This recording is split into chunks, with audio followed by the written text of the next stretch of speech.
Hey everyone, this is Jared. And I'm Cheyenne. And this is another episode of Coals of Fire. So normally, guys, for all of our newcomers, we do Bible advice, family advice, reaction videos, current events. And today we have a reaction video on Mel Robbins, the author of the Let Them Theory, teaching Kelly Clarkson what exactly is the Let Them Theory. So if y'all can, before we get into the video, please like, comment, and subscribe, and share this video. We appreciate any support from our viewers. And let's get to the video. We are back. Years ago, our next guest found herself at a crossroads. She was in deep debt, had no job, and thought she was on the brink of losing her home and her marriage. Then something clicked. She came up with a little psychological trick for herself to start making some changes. Today, she's an award-winning author, speaker, and podcaster. Her latest book is called The Let Them Theory, which is already topping the charts on Amazon. Everybody, please welcome Mel Robbins.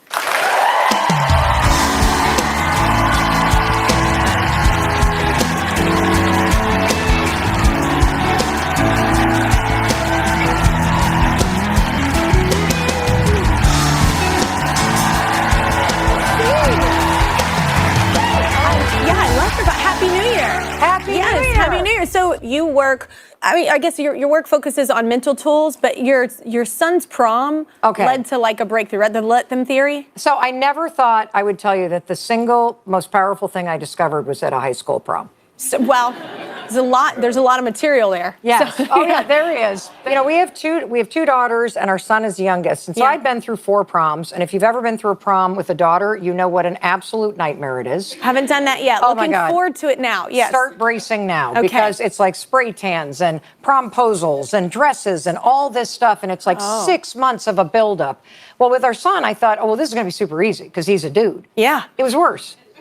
Oh. Yes, because they don't commit. Oh, they don't plan anything. Yes, and so now you're like stressed because you're like, are you going? You're not going? He's like, oh, I don't know. And then all of a sudden, 2 days before, he's like, I think I'm going to go. And I'm like, what? Yeah. So we get to the night of the prom. We go to the prom like pre-thing where everybody's taking photos, and it's great. And all of a sudden, it starts to rain. Cool. And so now you got 20 kids in black tie and about 45 parents, and nobody's prepared. No umbrellas, no nothing. So what do you start to do? You start to get stressed out. You start to try to, okay, what are we going to do? You start to control the situation. And I turn to Oakley and I'm like, honey, where are you guys going for dinner before prom? And he goes, dinner. And I said, you don't have a reservation? Yeah. I don't know why, but this bothered me. And Oakley turns to me and says, Mom, you don't have to do that. We're going to go to the taco stand. Like the taco stand, 20 of you outside in the pouring rain in black tie. So it turns out your son is me. Okay. Yes. Yeah. So my daughter was home from college, Kelly. Yeah. And she could see, you know those moments where your stress just takes over and you are about to do something that you know you're going to regret? Oh, this is a bad decision. Yes. I can't abort. Yes. So she reaches over and grabs me and yanks me towards him. And she goes, Mom, stop it. You're being annoying. And I'm like, what? He's going to ruin his... Mom, let him. Let him. If he wants to... But her dress is going to... Mom, let them. Yeah. But the tuxedos, Mom, let them do what they... Can I just say real quick that this reminds me of my mom? You know what I mean? Mm-hmm. I don't know if you have that same issue with your mom, but like, you know my mom, right? And I feel like this comes a lot with just like women in general, where we tend to want to control the situation, especially when we feel like there's a lot of chaos going on. We tend to want to unravel the chaos. Annoying. And I'm like, what? He's going to ruin his... Mom, let him. Let him. If he wants to... But her dress is going to... Mom, let them. Yeah. But the tuxedos, Mom, let them do what they want to do. Yeah. It's their prom, not yours. Yeah. Let them. And there was something about the cascade of let them that it hit me. I was like, why do I care about this? Yeah. And it was as if it was instant peace. Yeah, and it's so freeing. It's liberating to actually go, do you? Yes. Yeah. And so I said, hey, Oak. And he's like, what? Because, of course, I've been really annoying. And I said, well, here's $40. And go have fun.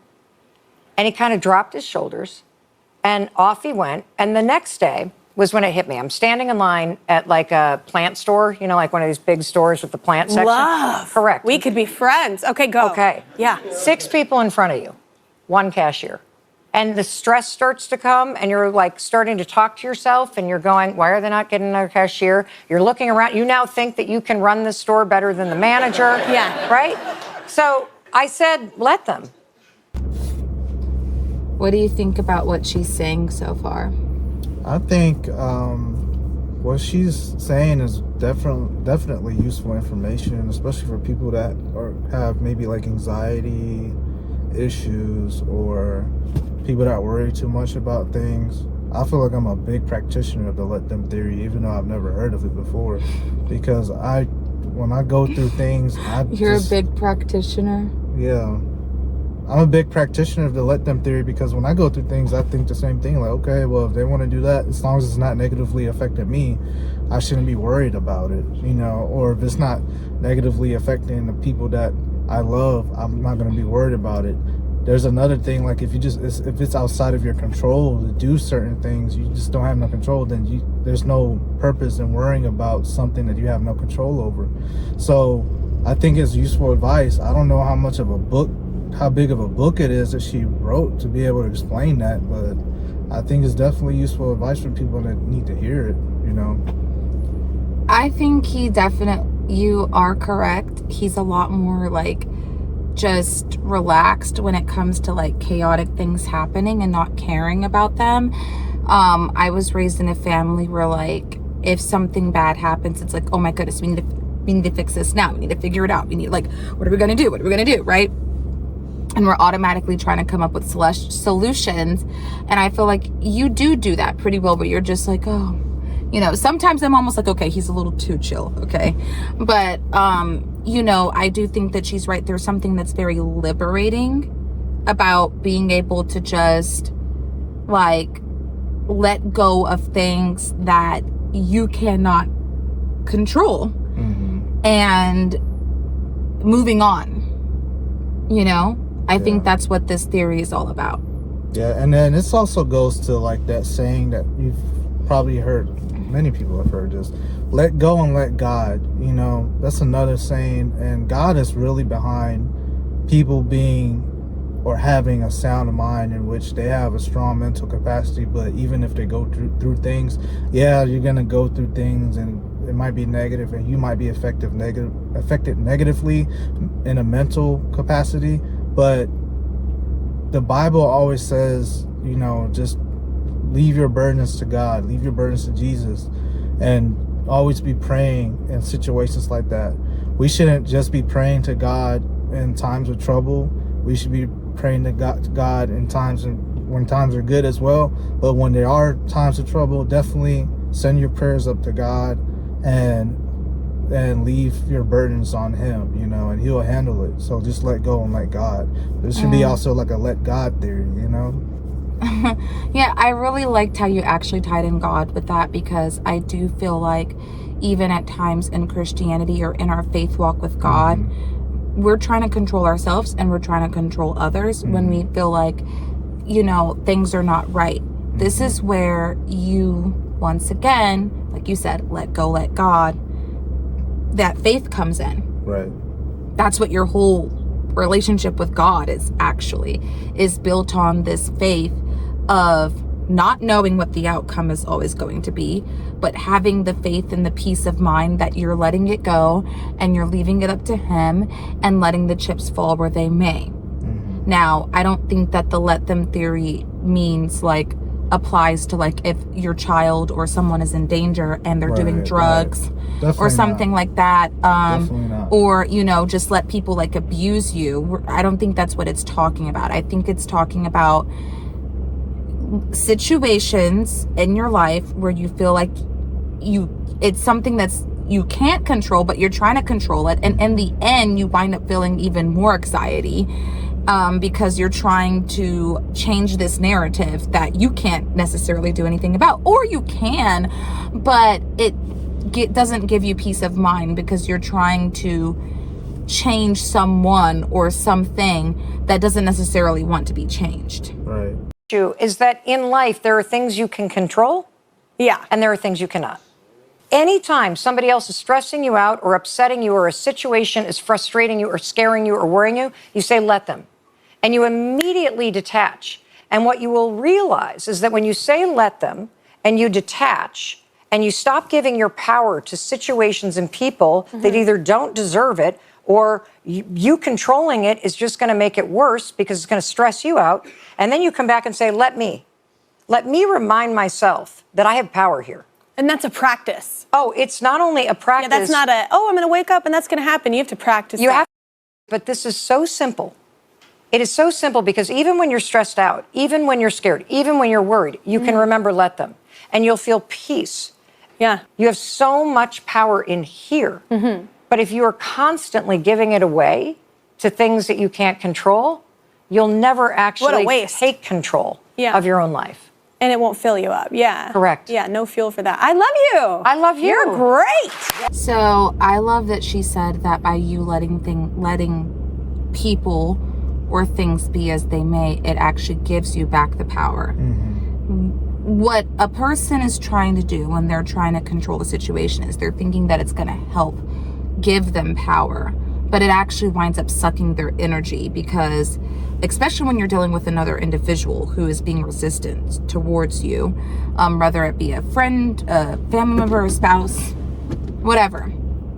But it doesn't work in your favor. And then you wind up stressed, and then they feel stress, and the situation just doesn't go anywhere. But, you know, people at the end of the day are going to do what they want to do anyways.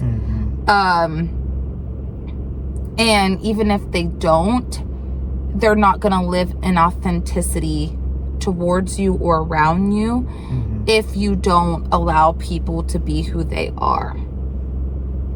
That's true, yeah. And I think it's a good mental advice for anyone going through any issues, whether it's familial, job related, anything, you know. And I think a good way to think about it is let them, let go, and then let God, you know. I think if you combine everything together, you'll be straight, you know. Just let them do what they do, let go of the situation, and then let God handle it by you praying to them, praying to God, praying for the other person, and just letting it stay its course, like let it go its course, basically, and see what happens, you know. And God will handle it. And you know, you never know. I mean, it could be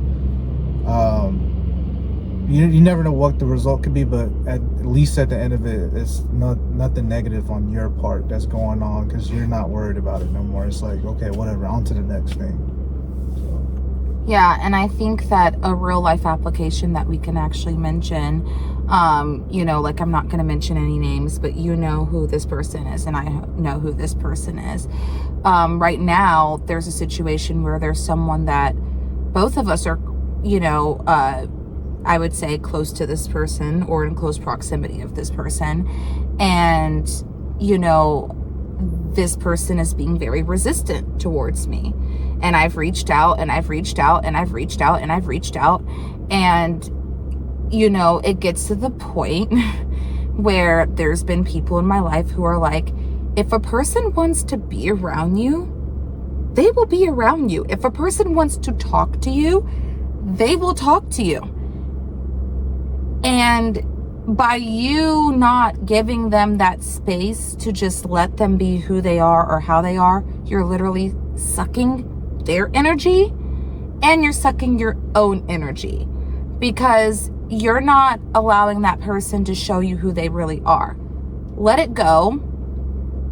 And when you let people be who they really want to be, that's when you will live in real true authenticity, because people will show you, and then you're not going to feel all of these emotions and anger and sadness of feeling like you're putting so much energy and trying to get this person to see, think, or be like how you would want them to be, but you've just let it go and you're moving on. So, I mean, I don't know. What do you think about what I said?